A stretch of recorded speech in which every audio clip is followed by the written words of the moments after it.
Hey guys, it's Paul the Motor Guy, and welcome back to my YouTube channel. Now in this video, I'm going to talk about an incident that happened to me on the way to work. This is a great time to talk about why it's important to know the location of your horn without having to look down at it, and also why it's important to be able to hit your horn when you need it most and not accidentally hit your turn signal. So I was on my way to work and I was riding with another motor officer. So we're riding side by side in a single lane. Now it was about 6 o'clock in the morning, so it was still dark, and we're riding on a 4-lane highway at about 70 miles per hour. Now, as we were passing the car that was in the lane to the left of us, I noticed out of my peripheral vision, the car seemed to be drifting into our lane as if it was going to make a lane change. I immediately laid on the horn, continued to lay on the horn as I slowly moved to the right to give myself some more room. Now, luckily, the motor officer next to me also saw the vehicle making a lane change and was able to move a little bit in his lane to the right, which gave us even more room. Now, as we were doing this, the vehicle finally heard my horn and swerved back into his lane. Now remember, we're riding side by side in a single lane, so there's only about 3 feet between the bikes.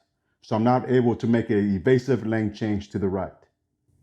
Now you have to realize that from the beginning of this incident to the end of this incident was less than 2 seconds. So you don't have a lot of time to process and think about what you're going to do. It has to be automatic. And the only way it becomes automatic is hours and hours of practice. Now, I've talked to a lot of riders who say they don't like to use their horn because they think it spooks the drivers and then they do unexpected things. But let me tell you, I firmly believe that if it was not for my horn in this situation, that vehicle would not have known that we were next to him.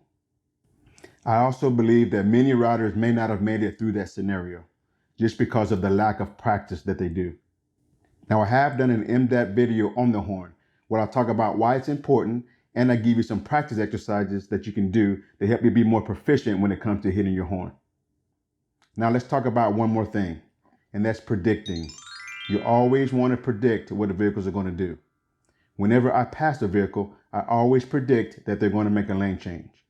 That way, when they do, I'm not surprised, because normally bad things happen when we get surprised.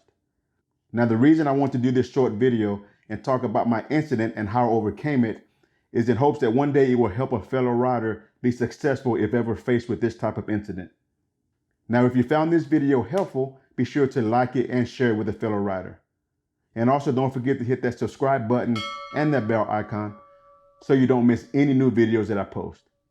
So until next time, practice, practice, practice, and ride safe.